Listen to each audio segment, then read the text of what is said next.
who got a lot of levels from the bottom lane, so having overgrowth's also a problem. And Q is actually doing a nice little job. The crush will come from Lil, but with the leech seed already out, burning, no reason to throw the paralyzing cask out just yet, but with Pasha moving over, this might be a better reason. iG.July rotates in too. They go for another crush. Q is low, but the damage onto Lil is so high, the living armor won't protect him.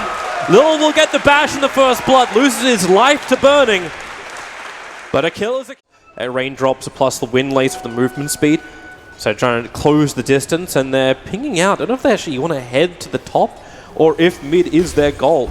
No one will be the nicer gank to have, because this will get Sakata a little bit in front as Chakram slows him down. Now the paralyzing cast, just a quick stun, allowing for the lasso with the early points of a Maledict as well. Dragonite being dragged back in through the fire. Need a little bit more damage now. No one will definitely pop. iG.V with successful smoke rotation. In fact, the Paparazi's got so much space on the top, he's managed to already crack that 60 CS mark, sitting just about 400 net worth in front of the lifesteal in mid lane. The gank is on. SD is all there. Even the Darkseer committing that wall, so they want to attack into the tier 1 tower. I don't think that they're set up in position to do so, especially with that observer ward behind the T1 tower and Lil wrapping around. Do they see him? They see him. The sentry ward's there. Q's going to be revealed. A quick crush and a quick kill. Very deep into the Observer and Sentry, just to the southeast. Smoke up, they're about to cross over with that Observer Ward that is see a lot, but iG.July up on the cliffside, breaks it, the blind blink crush, won't work, Tree Protector gets a huge ulti, 5 caught inside of it, with the Eclipse damage, need to do more, but the Darkseer, the back wall, it may be enough, or will it? It's a 1-for-1 trade up, the Death Ward is doing its work, but the Bat Rider, it's iG.V coming out on top, VP forced back. The Blink Crush needed to work. iG.July is not done just yet. He wants Pasha. They need to get closer. Sakata gets in behind Solo, and with the sticky napalm, he can't even turn fast enough. Paparazi, a double kill for him. iG.July kills off Pasha. It's a team wipe. The favorites Virtus.pro just lost everything to iG.V. That was phenomenal positioning from the Bat Rider. He hid in the trees, he popped the smoke on the back line, and overall their positioning was just great. It's up the hill on the...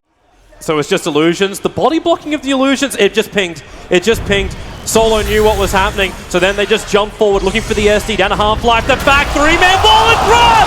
VP! They hit the mark! iG.July has to force-starve himself away on low life, but the Luna and the Timber Sword will drop. Timber won't be down for long, thanks to Bloodstone charges. With Lightseer's positioning. Here it comes, iG.July jumping around the back. The Firefly Vision sees Pasha with a jump forward. He found the real DK. No one dragged in with the Eclipse. No one so low. Gets his BKB up for the back wall. Space is being created now for Virtus.pro. The Eclipse still doing work, but will it be enough? The BKB Luna now wears off. Ramses, one more hit will do it. Burning looks for the body block. The force up. The crush from Lil won't do enough, but maybe with the elusive beam, Slaughter trapped inside the base. They're just chasing him in deeper. iG.V down to just a few heroes, but it's VP who assault into that tier 3 tower. Lil has managed to go on for a long...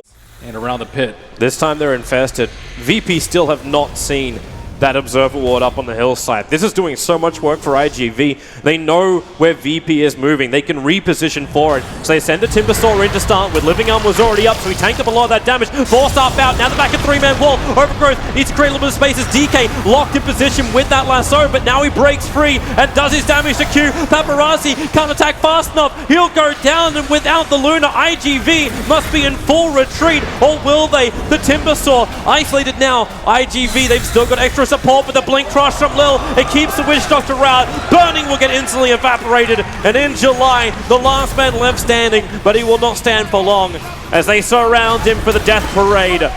Team wipe in favor of Virtus.pro. Now they can take Roshan and maybe more. Now they are just so darn tanky that they're definitely able to pop their BKBs in time, and now with Solo at the backup with a Blink Dagger, there is very little chance of any of their strength heroes dying at the start. And Timbersaw, he's supposed to be the tankiest hero on the side of iG.Vitality, but he almost got blown up in a matter of seconds. They had to blow so many cooldowns at the start. And Luna, she popped her Manta early, and she just got amped and focused down during her BKB. It doesn't even matter that Lifestealer does not have an MKB just yet. And also the Manta illusion from the Lifestealer also tanked up the Eclipse. Sakata thought he had it. Q jumps in, throws the ulti out. The DK's low, but he can just toggle through it. They lose another 2. Fighting before the Luna is back up and running. And this may be VP's ticket to actually gain Megas. And in fact, they just get the GG call. Still iG.V had nothing else to defend with. Virtus.pro take game 1. a very scary game for Virtus.pro. Showcasing a little bit of the weakness maybe